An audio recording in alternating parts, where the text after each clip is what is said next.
Tu aimes le podcast et la formation s'élever en même temps que son enfant t'attire, mais tu ne sais pas si elle pourrait vraiment correspondre à tes besoins? Eh bien, bonne nouvelle, tu peux tester un extrait gratuit de la formation.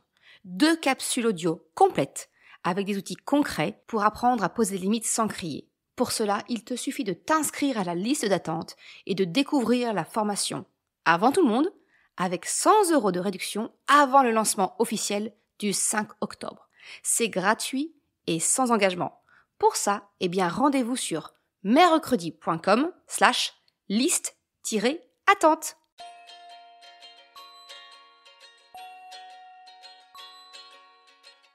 Salut et bienvenue sur le podcast S'élever en même temps que son enfant. Je suis Maude, coach certifiée chez Mercredi, mais surtout maman de 3 enfants. Sur ce podcast, je t'aide à conjuguer la bienveillance avec la réalité de ton quotidien de maman. Utiliser ton choix d'une parentalité bienveillante comme un accélérateur de ton propre développement personnel. T'aider à changer de regard sur les situations que tu vis avec ton enfant pour t'en servir, pour grandir et apprendre sur toi. Salut, je suis contente de te retrouver aujourd'hui pour un nouvel épisode.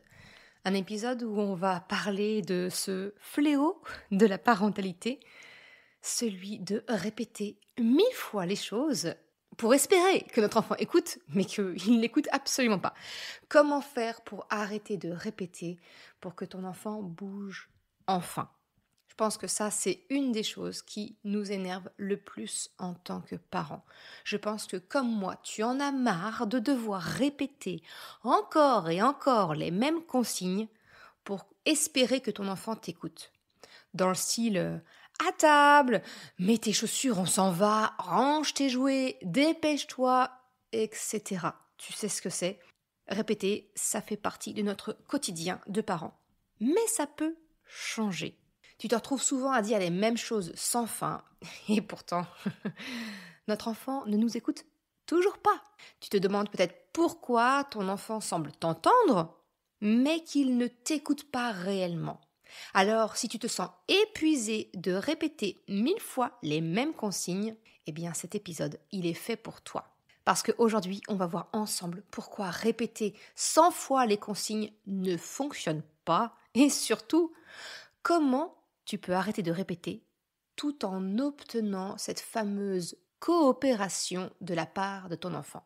On va parler des prérequis de la coopération, de la responsabilisation et finalement ce qu'il faudrait éviter pour instaurer ce fameux climat familial serein et harmonieux.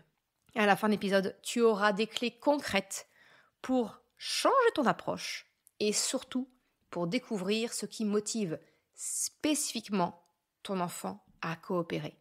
Tu es prête? Alors avant de démarrer, j'aimerais t'expliquer pourquoi répéter les choses à ton enfant n'est pas une bonne idée et que c'est même contre-productif. Ça, je t'en ai déjà un petit peu parlé dans l'épisode 21, Mon enfant n'écoute pas, pourquoi et comment faire. Mais aujourd'hui, j'aimerais vraiment qu'on aille encore un peu plus loin en te parlant du piège de la répétition. La première chose, c'est que lorsque tu répètes constamment la même consigne, ça crée une espèce de brouhaha sonore, j'ai envie de dire.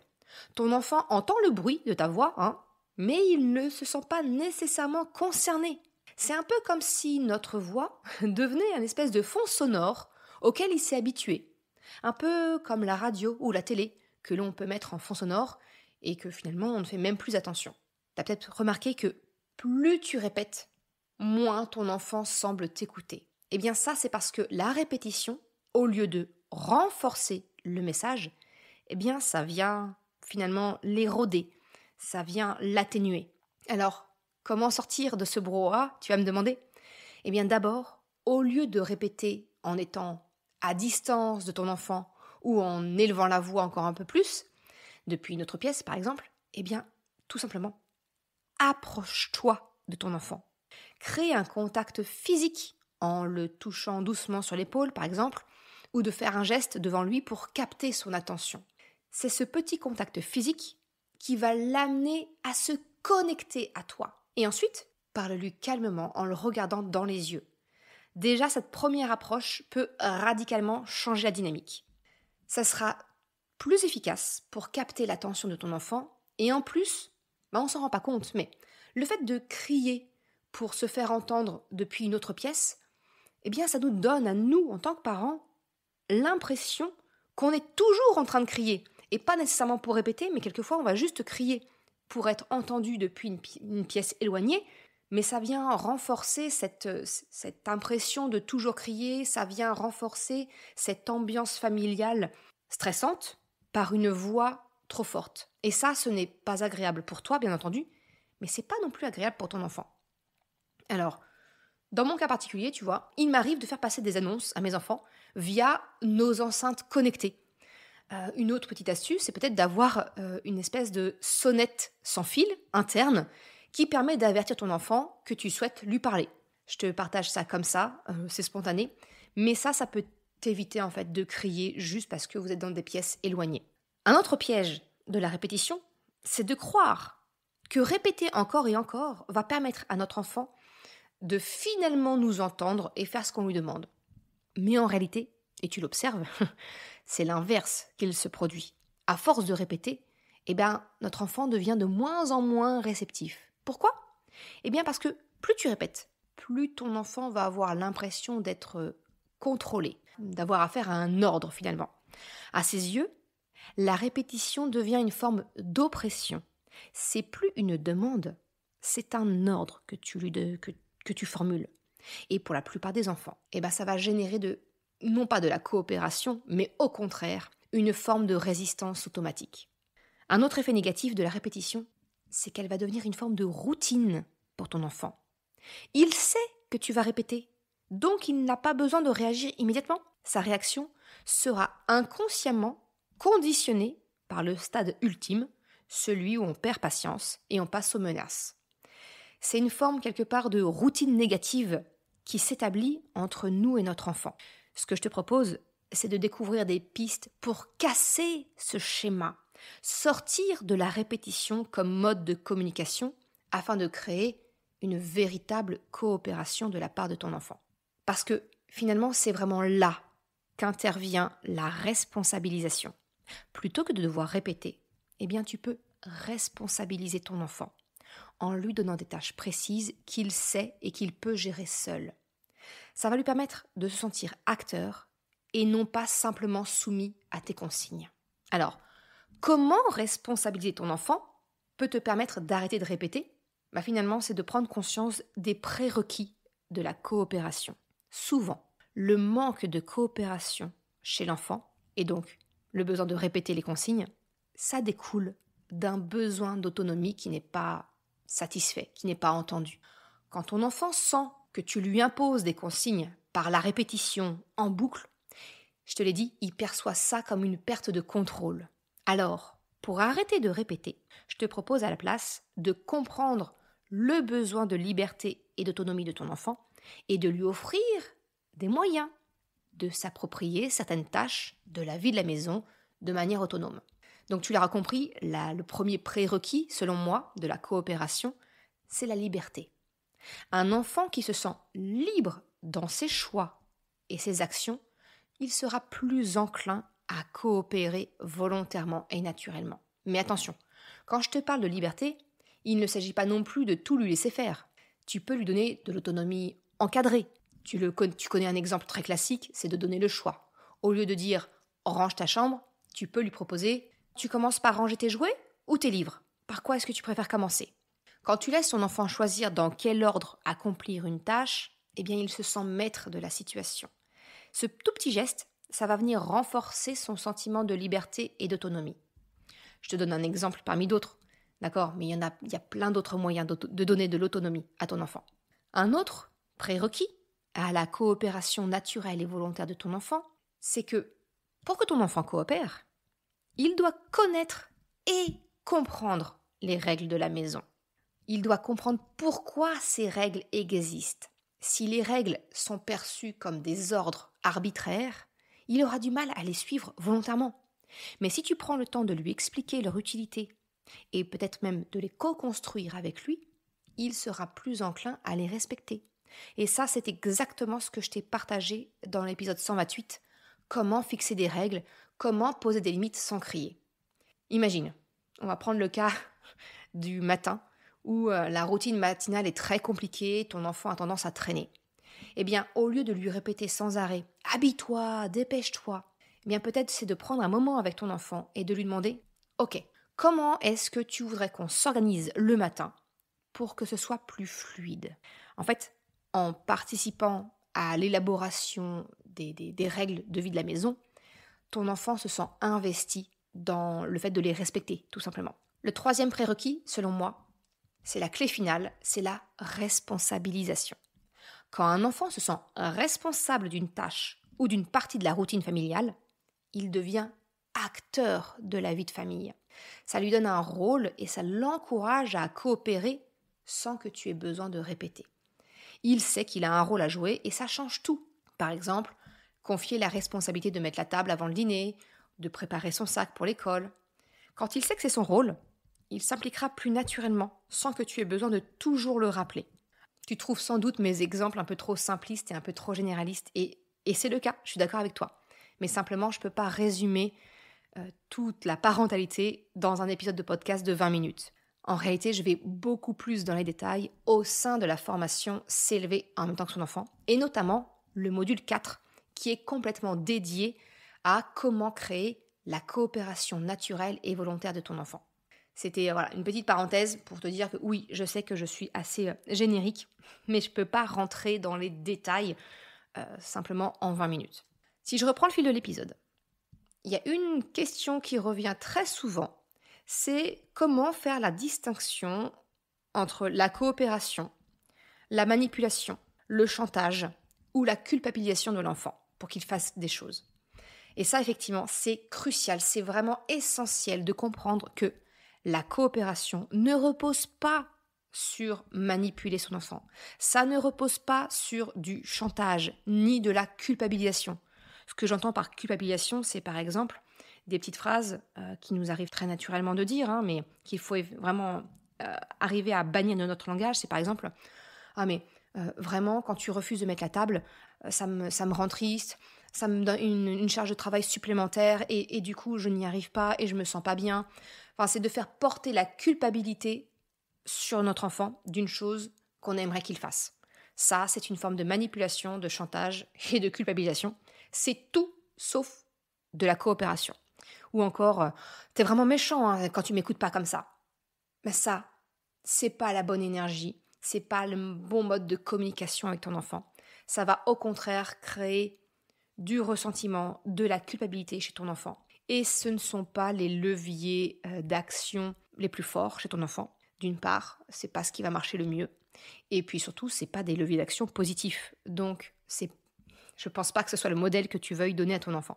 Ces méthodes, au contraire, elles risquent de casser la confiance et d'engendrer des résistances encore plus fortes chez ton enfant, surtout en grandissant. Je sais pourtant que c'est compliqué parce que très souvent, c'est comme ça qu'on a nous-mêmes été élevés. Donc on a ces réflexes, on a ces automatismes. Mais il est tout à fait possible d'en sortir et il est tout à fait possible de faire autrement avec ton enfant. Tout ça, ça va surtout passer par un changement de ta posture en tant que parent. Arrêtez de répéter. Ça implique d'obtenir la coopération naturelle et volontaire de ton enfant par un changement de posture parentale. Arrêtez de répéter pour obtenir la coopération. Ça passe finalement par une communication plus claire, plus positive de ta part en tant que parent, mais aussi par offrir le choix, encourager les efforts, l'utilisation d'un vocabulaire beaucoup plus adapté et positif avec ton enfant. Ce qui motive vraiment la coopération de ton enfant, c'est qu'il va se sentir valorisé et respecté. Et ça, encore une fois, ça passe par changer de posture parentale.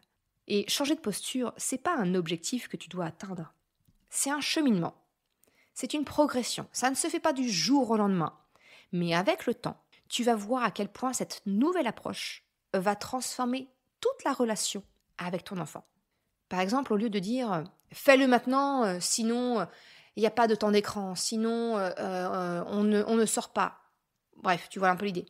Essaye à la place de proposer des choix. Par exemple, ok, tu préfères mettre tes chaussures maintenant ou tu termines ta partie rapidement et on sort. Offrir des choix simples c'est une solution classique que tu connais très certainement déjà. C'est une des méthodes, j'ai envie de te dire. Mais ça permet, dans tous les cas, de donner à ton enfant un sentiment de contrôle et de liberté. Mais heureusement, j'ai envie de te dire, offrir le choix n'est pas le seul outil qu'on a en tant que parent pour susciter la coopération naturelle de notre enfant. Le plus puissant et qui garantit la coopération de ton enfant, en arrêtant de répéter 1000 fois les choses, c'est de faire appel au moteur interne de la motivation de ton enfant. Et oui, la coopération, elle repose sur le fait de découvrir ce qui motive vraiment ton enfant.